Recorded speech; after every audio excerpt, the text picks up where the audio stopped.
बिस्मिल्लाहिर्रहमानिर्रहीम, अस्सलाम वालेकुम। आप यूट्यूब चैनल देख रहे हो, मेरा नाम है अब्दुल रहमान। नाज़रीन, आज 18 अप्रैल है और मुल्क की ताज़ा तरीन सूरत हाल के ऊपर बात करेंगे। इस टाइम पाकिस्तान में जो हमारे नए वज़ीर आज़म है शहबाज शरीफ साहब, उनकी काबीना अभी तक तश्कील नहीं हो पाई और डेली की बुनियादों पर मुलाकातें हो रही हैं, लेकिन फिर भी काबीना फाइनल नहीं हो पा रही। बार बार काबीना के जो नाम है वो चेंज होते हैं। कभी नून लीग जो है वो कहते हैं कि जी हमारी तरफ से ये चेयरमैन सेनेट होंगे, और उसके बाद फिर पीपल्स पार्टी का जो है मुतालबा वो बिल्कुल अलग है। वो कहते हैं कि जी चेयरमैन सेनेट हो, कौमी असम्बली का स्पीकर हो, गवर्नर हो, वो सारे पीपल्स पार्टी के होंगे। तो इसके ऊपर बहस चल रही है और पीपल्स पार्टी किसी भी सूरत हाल में जो है वफाकी वजारतें लेने के हक में नहीं है, और इसी तरह एमक्यूएम भी जो है वो किसी भी सूरत हाल में काबीना का हिस्सा बनने के लिए तैयार नहीं है। और शहबाज शरीफ साहब को अकेला सामने किया हुआ है, और सारी पूरे पाकिस्तानी अवाम का, मीडिया का जो रुख है, तोपों का जो रुख है वो ऑब्वियसली शहबाज शरीफ की तरफ, और शहबाज शरीफ इस चीज़ को लेकर बहुत ज़्यादा परेशान है। उनको अपनी सियासत जो है वो दफन होते हुए नज़र आ रही है। और हमज़ा शहबाज जिस तरह वज़ीर आला बना है पंजाब असम्बली में, जो कुछ हुआ है पाकिस्तान की तारीख में कभी भी ऐसा नहीं हुआ। तो आज इन सारी बातों के ऊपर हम तफसील से बात करेंगे और आपको बताएंगे कि क्या होने जा रहा है। और कल फिर जनरल बाजवा साहब ने कुछ प्राइवेट मीटिंग्स की हैं, जिनमें साबिक रिटायर्ड जनरल्स थे, उनके साथ मुलाकात हुई है, और कुछ एक अफ्तार पार्टी पर गए हुए थे, तो वहाँ कुछ बातचीत हुई है जिसके कुछ आप कहेंगे कि ग्रीन सिग्नल मिला है इमरान खान साहब को। इमरान खान साहब ने कहा था कि मुझे फ़ौरन इलेक्शन चाहिए और इलेक्शन की तरफ जाना है, मेरी यही एक डिमांड है और मेरी और कोई डिमांड नहीं है। तो उसकी तरफ से जो है जनरल बाजवा की तरफ से भी ये कल कुछ ज़राए से जो खबरें आई, उन्होंने यही कहा है कि जनरल बाजवा का भी यही कहना है कि हमें मुल्क को इलेक्शन की तरफ जाता हुआ देख रहे हैं, और जिस तरह इमरान खान की मकबूलियत बढ़ रही है तो लाज़मी बात है इमरान खान साहब भी वज़ीर आज़म होंगे। तो ये जो कुछ बातें भी सामने आ रही हैं, क्या जो जिस दिन रात को 12 बजे अदालतें लगी और इमरान खान की हुकूमत को जिस तरह ख़त्म किया गया, और उसके बाद फिर जिस तरह एक पाकिस्तानी अवाम का रद्द-ए-अमल आया, और फिर बहुत सारी तोपों का रुख जिस तरह हमारी अदालतों की तरफ था, उस तरह बहुत ज़्यादा जो है हमारी फ़ौज और हमारे एस्टेब्लिशमेंट के अदारों के बारे में बहुत सारा बयानिया बना, और अवाम ने बाकायदा अपने रद्द-ए-अमल का इज़हार किया कि ये सिर्फ़ अकेली अदालतें ही ऐसा नहीं कर सकती। ये जो रात को 12 बजे अदालतें लगी हैं, इसमें बहुत सारे लोगों ने अपना किरदार अदा किया। तो ये बहुत सारा एक रद्द-ए-अमल जो है वो फिर सहना पड़ा, और अदारों को वो चीज़ बर्दाश्त करनी पड़ी। और ये सारी बातें, ये जो सोशल मीडिया के ऊपर जितने भी ट्रेंड्स चले पिछले 1 डेढ़ 2 माह के अंदर, और जो कुछ होता रहा, और जिस तरह का बयानिया गली मोहल्लों में, और जो एक अवाम का नैरेटिव था, और जिस तरह अवाम ने रद्द-ए-अमल दिया, इम्पोर्टेड हुकूमत नामंजूर, और जो अवाम कह रही थी, और जिस तरह के ख़ास तौर पे इमरान खान साहब के जलसों में जिस तरह के पम्फलेट्स, और जिस तरह के आप कह लें कि वो कार्ड्स, बिलबोर्ड्स, और जिस तरह के कार्ड्स अवाम लिख कर लेके आए, और जो कुछ उनके ऊपर लिखा गया उसमें हमारे एस्टेब्लिशमेंट के अदारों के बारे में भी और बहुत सारी बातें लिखी गई। वो सारी बातें जो हैं फिर हमारे रियासती इदारों को पता होता है और पहुँच रही होती हैं। तो उन सारी बातों को जो है कल फिर कुछ क्लियर करने की कोशिश की गई, और कुछ सफाइयाँ देने की कोशिश की गई। और इसी तरह आज सुप्रीम कोर्ट के जस्टिस हज़रात ने भी कुछ ये जो रेफ़रेंस जो दायर हुआ है, इसके ऊपर कहा कि जी हम इस रेफ़रेंस को जो देख रहे हैं कि आइन में इसकी क्या इजाज़त है, और इसके साथ-साथ फिर उन्होंने अपनी कुछ सफाइयाँ भी देने की कोशिश की कि ये जो सब कुछ मुल्क में हो रहा है, हम आइन के तहफ़्फ़ुज़ के लिए बैठे हुए हैं, हमें पता है हमें बहुत ज़्यादा गालियाँ पड़ी हैं, तो इस तरह की कुछ सफाइयाँ देने की कोशिश की। लेकिन इन सब में एक अच्छी खबर है जो आपको बताएँगे। लेकिन इससे पहले अगर आप लोगों ने चैनल को सब्सक्राइब नहीं किया, तो रेड बटन को प्रेस कर लें और बेल आइकॉन को भी प्रेस कर लें, ताकि लेटेस्ट अपडेट्स आप लोगों को मिलती रहें, और ये जो हमारा ताल्लुक है ऐसे ही जुड़ा रहे। सबसे पहले हम आपको बता देते हैं कि शहबाज शरीफ साहब की जो वज़ीर-ए-आज़म बन चुके हैं, और उनकी जो काबीना है वो फाइनल नहीं हो पा रही। लेकिन एक काम जो इस टाइम कौमी असम्बली में हो रहा है, हुकूमती इत्तेहादी जो हैं, जिनमें पीटीएम, पश्तून तहफ़्फ़ुज़ मूवमेंट, उनके जो हैं मोहसिन दावड़ और अली वज़ीर, उसके बाद अख्तर मेंगल की तरफ से डेली की बुनियादों के ऊपर जो है कल भी और आज दोबारा कौमी असम्बली में फ़ौज के खिलाफ जो है रोज़ाना की बुनियादों पर कौमी असम्बली में हर्षा-अफ़ज़ाई जो है वो की जा रही है। और इसके ऊपर शहबाज शरीफ हों, हालाँकि वो वज़ीर-ए-आज़म है, और उनकी काबीना का कोई भी बंदा, कोई भी, यानी कि इस टाइम फ़ौज के हक़ में कौमी असम्बली में कोई भी बंदा नहीं बोल रहा, और फ़ौज के ऊपर डेली की बुनियादों के ऊपर ये 2 बंदे ख़ास तौर पर पश्तून तहफ़्फ़ुज़ मूवमेंट वाले अली वज़ीर और मोहसिन दावड़, और दूसरी तरफ अख्तर मेंगल साहब जो हैं, ये आज इन्होंने भी ख़ैर काफ़ी जो है फ़ौज के ख़िलाफ़ बातें की हैं। तो ये बातें नहीं होनी चाहिए, और इस बयानी को ख़त्म होना चाहिए। लेकिन अब फ़ौज को भी सोचना पड़ेगा, क्या ये लोग थे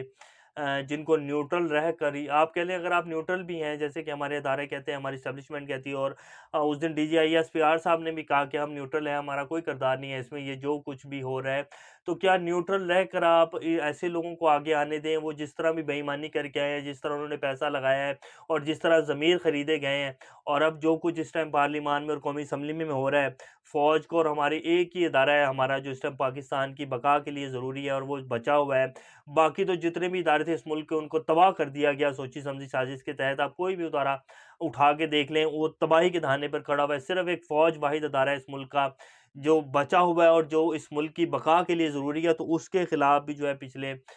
जब से ख़ास तौर पे ये शहबाज शरीफ साहब वज़ीर-ए-आज़म बने हैं और ये एक चीज़ों का मुरब्बे की एक वो बनी है, गवर्नमेंट बनी है, जिनकी काबीना ही अभी तक आज पूरा हफ़्ता गुज़र चुका है, फाइनल नहीं हो पा रही। वो भी अब आपको बताते हैं कि वो क्या चल रहा है। इम्पोर्टेड हुकूमत के खिलाफ व्हाइट हाउस के सामने भी मुज़ाहिरा किया गया है, ये भी आपको खबर देते जाएँ। व्हाइट हाउस वाशिंगटन डीसी में जो है मुज़ाहिरा किया गया है इमरान खान साहब के, और पाकिस्तानी अवाम कहेंगे, ओवरसीज़ पाकिस्तानियों ने एक शदीद मुज़ाहिरा किया व्हाइट हाउस के खिलाफ और वहाँ नारेबाज़ी की है। इसी तरह पूरी दुनिया में पेरिस उठा के देख लें, यूरोप उठा के देख लें, बरतानिया उठा के देख लें, जिस दिन इमरान खान साहब को उतारा गया और इमरान खान साहब ने अगले दिन कॉल दी कि मेरे साथ अवाम खड़ी हो, और निकले अवाम, लेकिन पूरा अमन मुज़ाहिरा करना, तो उस दिन बरतानिया में जहाँ ये अमन फील्ड अपार्टमेंट्स हैं, जहाँ नवाज़ शरीफ साहब रहते हैं, वहाँ जितना जमे गफ़ीर था अवाम का, वो भी देखने वाला था। तो पूरी दुनिया में जितने भी ओवरसीज़ पाकिस्तानी हैं, वो जहाँ-जहाँ मुज़ाहिरा करने का हक़ है, वो वहाँ जाके मुज़ाहिरा कर रहे हैं और दुनिया को बता रहे हैं कि ये जो हमारे मुल्क में, ख़ास तौर पे अमेरिका और बरतानिया में, तो ये मुज़ाहरे बहुत ज़ोर-शोर से हो रहे हैं, और उनको बताया जा रहा है कि ये जो हमारे मुल्क में इंटरफेरेंस है, तुम लोगों की और तुम्हारी एजेंसियों की, इसको बंद करो। तो बहुत एक अच्छा मुज़ाहरा किया गया। इसके साथ मौलाना फज़लुर रहमान साहब ने जो है आज एक नया बम फोड़ दिया है शहबाज शरीफ साहब के ऊपर और ज़रदारी साहब के ऊपर। आपको याद होगा सलीम साबित साहब ने अभी ना तो वोटिंग हुई थी, ना नो कॉन्फिडेंस मोशन की डेट फाइनल हुई थी, तो सलीम साबित साहब ने शहबाज शरीफ साहब को इंटरव्यू किया था। तो उन्होंने उसमें कहा था कि जी आप सबको जो है वजारतें की बातें चल रही हैं और सुनने में आ रहा है जो जो वजारतें दी जाएंगी जिस जिसको, तो हमारे मौलाना साहब को जो है वो क्या दिया जाएगा हुकूमत में। तो हमारे मौलाना साहब ने बहुत मेहनत की है। सेम इसी तरह सलीम साबित साहब ने कहा था। तो मौलाना साहब इस टाइम जो है वो, मैंने उस टाइम भी आपको कहा था कि मौलाना साहब सदर बनने के ख्वाब देख रहे हैं, तो और अभी भी मौलाना साहब जो हैं वो सदर बनने के ख्वाब देख रहे हैं, लेकिन पीपल्स पार्टी किसी भी सूरत उनको सदर की सीट नहीं देना चाहती, और ना ही नून लीग जो है वो देना चाहती है, क्योंकि वो चाहते हैं कि या तो सदर जरदारी साहब बन जाएंगे, पीपल्स पार्टी को दी जाती है, या फिर नवाज शरीफ साहब ने आना है और उनको इम्यूनिटी देनी है केसेस में, तो उनको सदर बनाया जाए। तो ये इस टाइम चल रहा है। तो इसी चीज़ को भांपते हुए मौलाना फजलुर रहमान साहब ने कल कह दिया है कि जी हम फौरी इलेक्शन का मुतालबा करते हैं, हमें फौरी तौर पर इलेक्शन चाहिए। उन्होंने मजीद कहा कि इक़्तिदार को गैर ज़रूरी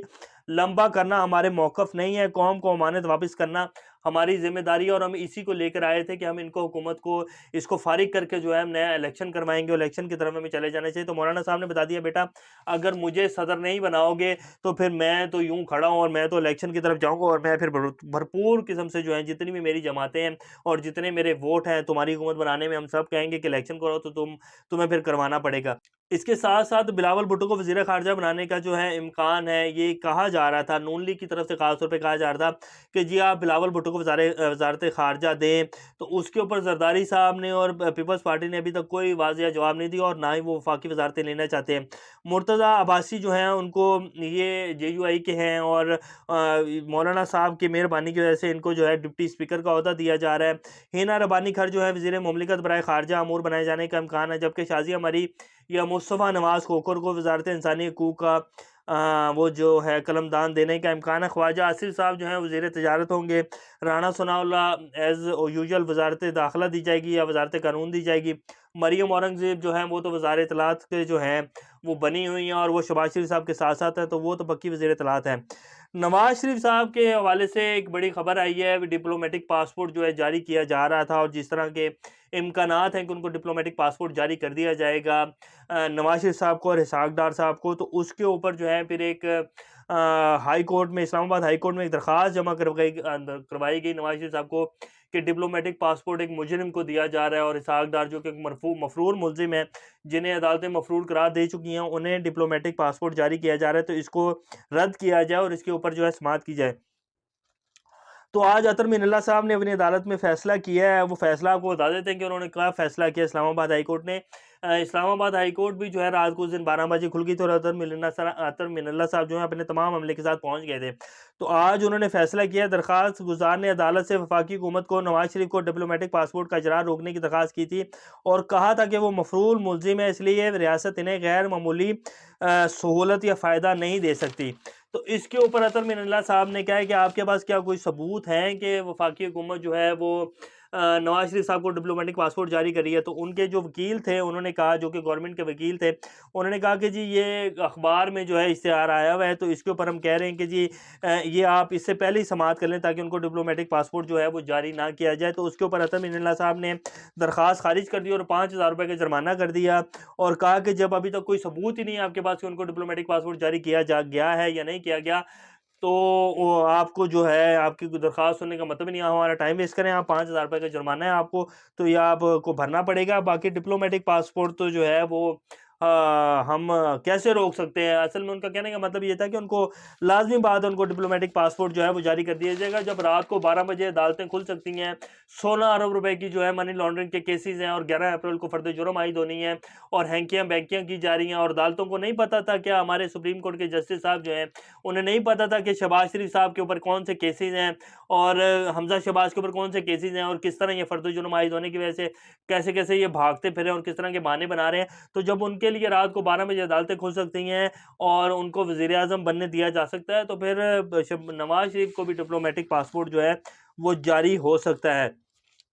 इसके साथ एक बड़ी इंपॉर्टेंट खबर आई है, अब आपको बता देते हैं कि ये इसहाक डार साहब को जो है वो चेयरमैन सेनेट जो है बनाने की तजवीज़ दे रही है नून लीग और इसके ऊपर पीपल्स पार्टी ने जो है बड़ा सख्त रद्द-ए-अमल दिया है, क्योंकि पीपल्स पार्टी ने कहा था कि जी चेयरमैन सेनेट हो, स्पीकर तो उन्होंने अपना बनवा ही लिया, राजा परवेज़ अशरफ साहब जो है उनको स्पीकर का हल्फ उन्होंने उठा लिया है। तो चेयरमैन सेनेट जो है वो भी पीपल्स पार्टी ने कहा था जी कि हमें दें, तो उसके ऊपर नून लीग ने कहा कि जी हम वो इसहाक डार साहब को बनाना चाहते हैं, क्योंकि उन्हें डिप्लोमेटिक पासपोर्ट जारी किया गया और इसी में उनकी बचत है कि वो चेयरमैन सेनेट बनेंगे और नवाज शरीफ साहब जो हैं उनको भी डिप्लोमेटिक पासपोर्ट जारी कर दिया गया और उनको हमारा ख्वाब है कि हम उनको सदर बनाएं और उनके जो जितने भी केसेस हैं और जितना ये सब कुछ नाअहल वहल किया गया उनको किसी न किसी तरीके से रिलीफ दिया जाए और वो अगले इलेक्शन में वज़ीर-ए-आज़म के कैंडिडेट होंगे। ज़रदारी साहब आप कैसी बातें कर रहे हैं? तो ये अभी तक जो है कोई भी काबीना-शबीना फ़ाइनल नहीं हो चुकी है। छोटे-मोटे जो वज़ीर हैं, जो नत्थू-पत्तू वज़ीर होते हैं, ये वज़ारतें फ़ाइनल हो गई हैं, लेकिन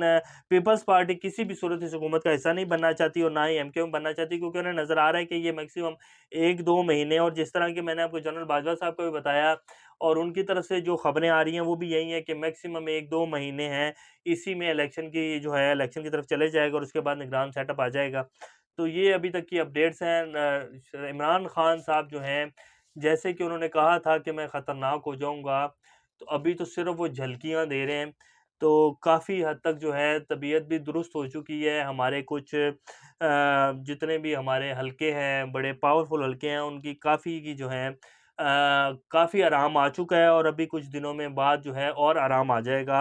और मुल्क जो है इंशाल्लाह बेहतरी की तरफ जाएगा और अब मुल्क इलेक्शन की तरफ जा रहा है। अभी तक के लिए इतना ही, इंशाल्लाह नेक्स्ट अपडेट के साथ दोबारा आप लोगों के सामने हाज़िर होंगे। तब तक अपना और इस चैनल का ख़्याल रखिएगा। अल्लाह हाफ़िज़।